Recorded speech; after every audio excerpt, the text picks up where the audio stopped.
দুটি সোয়েটার হারিয়ে গেছে বলে দাবি করেছিলেন জুনায়েদ আহমেদ পলক। আগামী শীত পর্যন্ত কারাগারে থাকতে হলে সোয়েটার জোগাড় করতে হবে বলে জানিয়েছিলেন। সোয়েটার হারানোর কথা গণমাধ্যমকে জানিয়েছিলেন তার আইনজীবীও। সোমবার সকালে ঢাকার চিফ মেট্রোপলিটন ম্যাজিস্ট্রেট আদালতে সাবেক তথ্য প্রযুক্তি প্রতিমন্ত্রী জুনায়েদ আহমেদ পলক এসব অভিযোগ তোলেন। পলকের সোয়েটার সোমবার বিকেলে খুঁজে পাওয়া গেছে।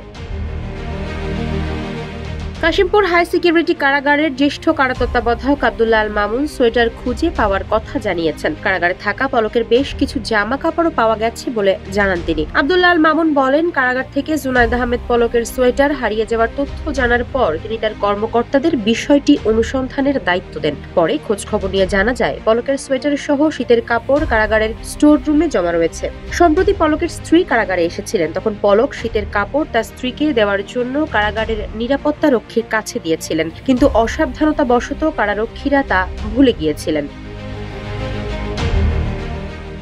বান্ডেল থাকলে প্রতি সেনমানিতে টাকা বাঁচবে।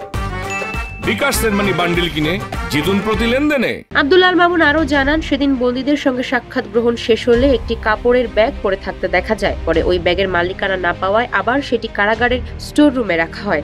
আদালতে সোয়েটার হারিয়ে যাওয়ার অভিযোগ তোলার পর কারা তত্ত্বাবধায়ক আব্দুল্লাহ আল মামুন বলেছিলেন, আলোচনায় থাকার জন্য জুনায়েদ আহমেদ পলক উদ্ভট সব দাবি করে থাকেন। এই সোয়েটার হারিয়ে যাওয়ার তথ্য এমন একটি উদ্ভট দাবি। কারাগার থেকে কোনো বন্দীর জিনিসপত্র হারানোর সুযোগ নেই। পরে তিনি বিষয়টি অনুসন্ধান করেন।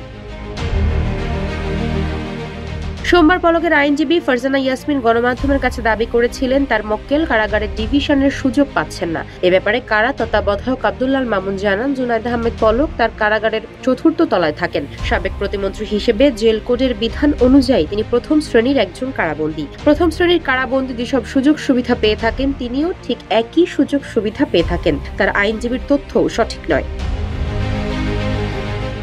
গত বছরের 14 আগস্ট গ্রেপ্তার হন পলক। 6টি মামলায় তার মোট 58 দিনের রিমান্ড মঞ্জুর হয়েছে। বিভিন্ন হত্যা মামলায় সোমবার সাবেক আইনমন্ত্রী আনিসুল হক, আওয়ামী লীগ নেতা আমির হোসেন আমু, শাহজাহান খান, কামাল আহমেদ মজুমদার, জুনায়েদ আহমেদ পলক, তুরিন আফরোজকে গ্রেপ্তার দেখানো হয়েছে।